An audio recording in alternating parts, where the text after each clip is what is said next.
Verkefni 3 í Excel 03 launatafla.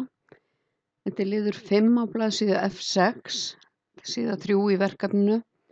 Ég ætla að setja inndrátt frá vinstri á A-dálk og inndrátt frá hægri á B- og C-dálk.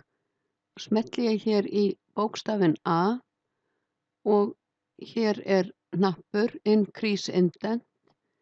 Ef ég smelli á hann þá færist textinn örlítið innar á í hólfin.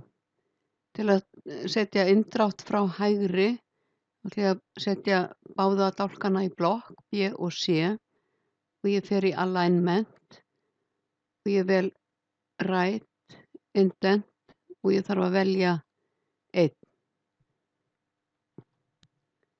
Right Indent 1 og OK. Þá fer textinn aðeins frá endanum hérna í hólfinu.